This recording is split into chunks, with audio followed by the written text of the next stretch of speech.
सुबह ही भाई राकेश जी ने मुझे एक मैसेज फॉरवर्ड किया, जिस एलोपैथी वाले अपने आप को जो सुपर साइंस बोलने वाले हैं, कि गजब का तमाशा है। एलोपैथी एक ऐसी स्टूपिड और दिवालिया साइंस है कि पहले क्लोरोक्विन फेल हुई, फिर रेमडेसिविर फेल हो गई, फिर एंटीबायोटिक्स इनके फेल हो गए, फिर स्टेरॉइड इनके फेल हो गए, प्लाज्मा थेरापी के ऊपर भी कल बैन लग गया, और इवरमाक्टिन भी फेल हो गया, और जो है अभी एक बुखार के लिए क्या दे रहे हैं वो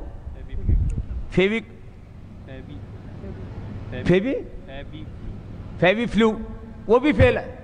जितने भी दवाएं दे रहे हैं, फिर लोग कह रहे हैं तमाशा हो क्या रहा है।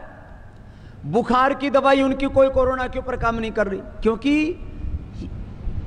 आप बॉडी का टेम्परेचर उतार देते हैं। टेम्परेचर जिस कारण से आ रहा है, उस वायरस को, उस इन्फ्लेमेशन को, उस बैक्टीरिया को, उस जो है अलग उस फंगस को, जो भी अलग अलग प्रकार के इन्फेक्शन से जिस कारण से बुखार हो रहा हो, उसका निवारण तुम्हारे पास में है नहीं, तो कैसे ठीक करोगे।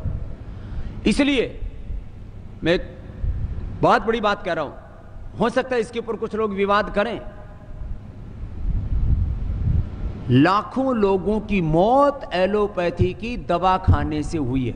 जितने लोगों की मौत हॉस्पिटल न जाने के कारण से हुई है, ऑक्सीजन न मिलने के कारण से हुई है, उससे ज्यादा लोगों की मौत ऑक्सीजन के बावजूद हुई है, दवा एलोपैथी की दवा मिलने के बावजूद हुई है, स्टीरॉइड की वजह से हुई है।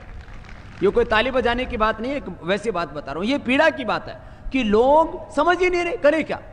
इसलिए अभी लाखों लोगों की मौत का कारण एलोपैथी है। आप कहेंगे फिर, मैं कहता हूं एलोपैथी साइंस पूरी खराब नहीं है।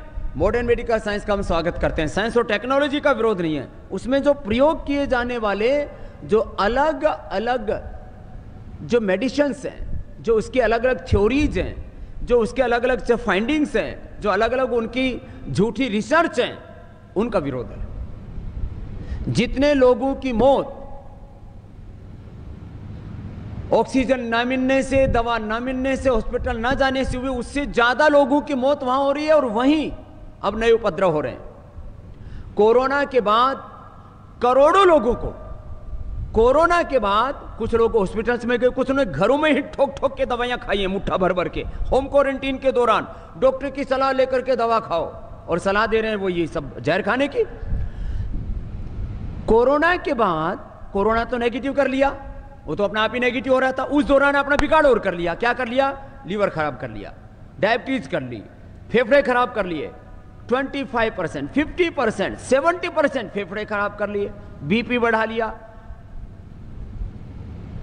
दिमाग की परेशानियां खड़ी कर ली, नींद नहीं आती है, न्यूरो प्रॉब्लम्स हो गई है, एंजाइटी हो गई है, डिप्रेशन हो गया है, किसी को ब्रेन स्ट्रोक हो रहा है, किसी को कार्डियक अरेस्ट हो रहा है, किसी को रेस्पिरेटरी सिस्टम का फेलियर हो रहा है, किसी की शुगर 400-500 बढ़ गई है, किसी को इम्यूनो सप्रेशन हो गया है। और आर्टिफिशियली इम्यूनिटी बढ़ाने के लिए जो दवाई ली एलोपैथी की, उससे लोगों के भीतर ही एक अंदरूनी संघर्ष हो रहा है। अब एक तरफ नेचुरल जो हमारी इम्यूनिटी बढ़ती है, वो नेचुरल इम्यूनिटी हमारी ताकत है, और ये जो बाहर से जो एलोपैथी में सो कॉल्ड जो मल्टीविटामिन खा रहे हैं, जो केमिकल वाले विटामिन सी और जिंक, जो केमिकल वाले अलग अलग प्रोटीन डाइट, केमिकल वाले अलग अलग जो है विटामिन, मल्टीविटामिन, और उनसे हो क्या रहा है? उससे एक बार तो लगता है कि ताकत सी आ गई है, और वो जो आर्टिफिशियली इम्यूनिटी को बूस्ट करते हैं, फिर कोरोना के कारण से जो आपस में दोनों में संघर्ष होता है, तो ऑटो इम्यून डिजीज हो रही है। माने अपनी इम्यूनिटी अपने शरीर के खिलाफ काम कर रही है।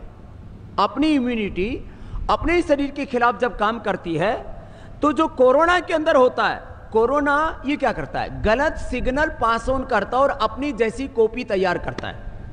कोरोना शरीर में जाकर के बच्चे पैदा नहीं करता, ये मच्छर संतति नहीं पैदा करता वहां, या ये अपने जैसी कॉपी तैयार करता है, सिग्नल भेजता है किसको, हमारे ही बॉडी की